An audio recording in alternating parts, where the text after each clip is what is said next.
Welcome to UNCAGED, a show that celebrates thought leadership from today's top business leaders. The program provides a voice to amazing executives from around the globe who are shaping the world of business today and mapping the path to the commerce of tomorrow. Today, we're speaking with Paul Hanson. Hey, Paul, how are you? Good. How are you doing? I am well, and I'm excited to learn a lot about your business here. Paul is the president of Epcon Franchising. They work with builders who want to grow much larger, simplify their operations, and diversify into new product lines. They have the tag franchising here, so I believe that we're going to hear a lot more about what it takes to franchise models as well. And I'm excited to get into that. But before we do, Paul, tell us a little bit about yourself and your career. Yeah, well, I've been in the construction industry my entire adult life. I started right out of college with a large national builder, and I was with them for about 12 years. Worked in construction primarily, but also had some stints in purchasing and sales and some other areas of the business as well. And it's about 7 years ago, I was approached by another home building franchise, one that focuses on high-end custom, when I was living in the Tampa area and had never even heard of the concept. It's still very much a niche, even within franchising, and not a lot of people in the home building industry are aware of what we do. Right. But I was really intrigued by it, just the idea of working with these small businesses across the country, taking a lot of the tools that I had from a national builder perspective and bringing them to them in their local markets and helping them grow and compete against the larger regional or national builders and get a leg up on the competition. And so that is Epcon Franchising. Yeah, that's the business that you have now? It is, yeah. So we'll work with builders across the country. We have 82 right now that have signed on, and they build our product. They go to market as our name. They use our marketing materials, and we provide collective resources and systems and processes that they can use to really grow their businesses and expand into a production building mentality. Wow. I mean, it is a great business to be in right now, I would imagine, Paul. So tell me a little bit more about the market that you guys are finding yourselves in. Well, there's lots of good and bad. The good is that it's not too difficult to sell a house right now. It's a little more difficult than it has been in my entire career to actually build a house and get all the materials for it. So that's the rub. The fact that people have a lot of excess savings that they're sitting on from the results of the pandemic, fact that they are spending more time at home, a lot of cases working from home, they have identified that their current home is not working for them. So demand is at an all-time high within the industry, and we just have to balance that with the cost increases that we're seeing and get a little better in terms of how we buy our houses so we can make sure that we have all the products on hand to build in a relatively reasonable amount of time. So Epcon Franchising works with local home builders, regional home builders, I guess, that are trying to obviously expand. Tell me a little bit about the way that they take advantage of basically the blueprint services that you guys offer. Yeah, and there's a few different scenarios there. A lot of times we'll bring in a custom builder that is used to doing really one-off specific projects, high-end, one of a kind, and they want to standardize their systems and processes, standardize their business, and grow into a broader market than they can serve just by being a really expensive custom builder. We also bring in a lot of regional builders that are already doing a substantial number of homes a year, but don't do any of the 55 plus housing that we are known for. And so they want to plug that in. And so what they get, they obviously get our floor plans that have been proven successful across the country.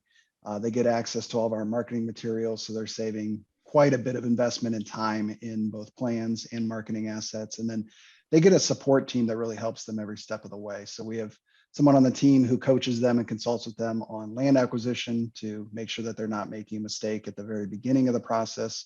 Somebody that works with them as they're starting to set up their specifications and their purchasing, and another person that works with them on sales as they're ready to begin writing contracts, and a number of other back office things in between those steps as well. But we're all about making sure that they get out to market quickly and that they know what the proven recipe is that's been so successful for us across the country, and adapting that a little bit to the nuances of their market, so they're able to get out there quickly and build a lot of homes for buyers that need this type of product based on the life stage that they're in. So I imagine support services were definitely in need over the last couple of years as we've worked our way through this pandemic. Tell me a little bit about the learnings and insights that have come out of the last couple of years for you. It was really interesting, especially in the home building business. Like many businesses, really changed overnight, March 2 years ago. And what we found is just the strength in numbers that we had with all of our franchise builders and our corporate support team. We were able to adapt really quickly and invest in the resources that they needed to overnight transition from selling out of model homes to selling online, writing contracts remotely, even starting homes without even meeting the buyers. So when I think of maybe builders that would be on their own in a market, they just wouldn't have access to the vendors that we already had, the relationships, the assets that we had already invested in, that we could then take and adapt and get people to the point where they could meet the market given the conditions that were happening when all the model homes closed. And in some states, even construction activity was stopped entirely by state orders. Right, state orders. And I imagine now probably there's just a surge of demand for builders, for talent, people that are working on site. I imagine that's a challenge for folks.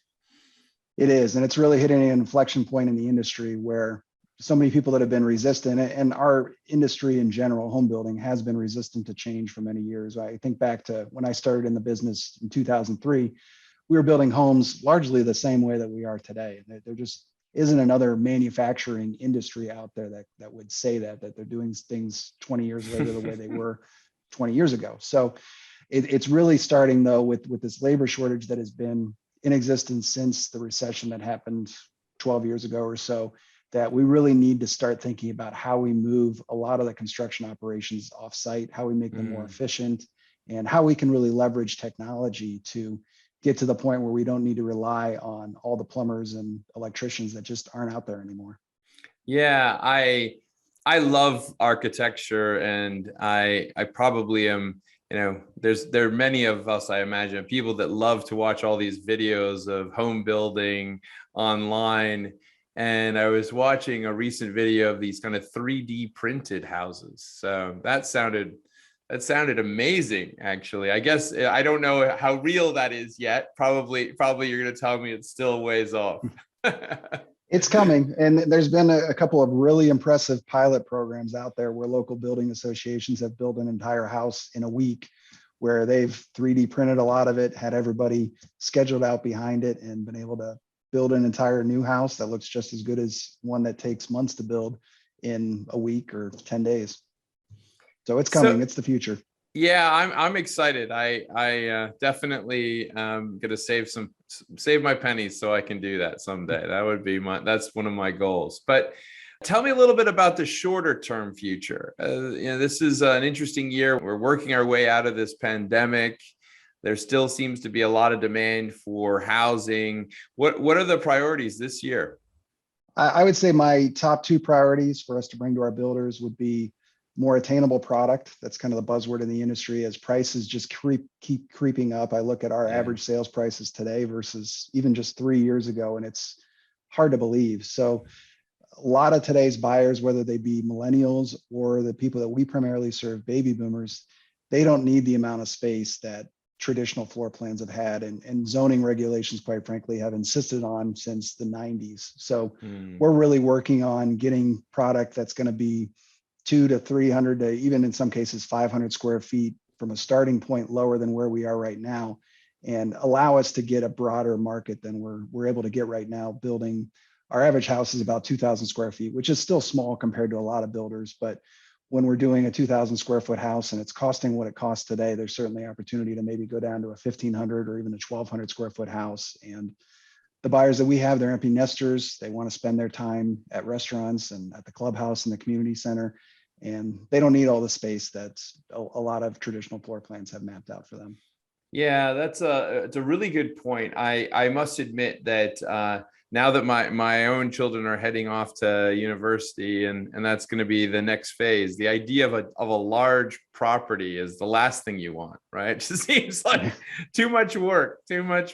But I love that thinking and being more efficient. So in terms of things like the supply chain, you're seeing shortages literally across the board on like lumber and all elements.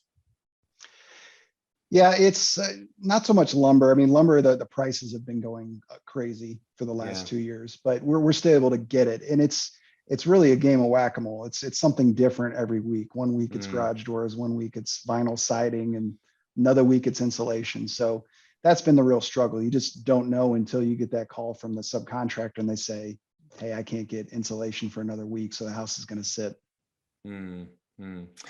Well, I'm excited about the building marketplace, and I can see how the Epcon franchising model can really help small to medium-sized businesses get to that next level, which is spectacular. If somebody wanted to learn more about what you're up to, Paul, where should they find you? Find me pretty easily on LinkedIn, Paul Hanson. And also our website is epconfranchising.com, EPCON.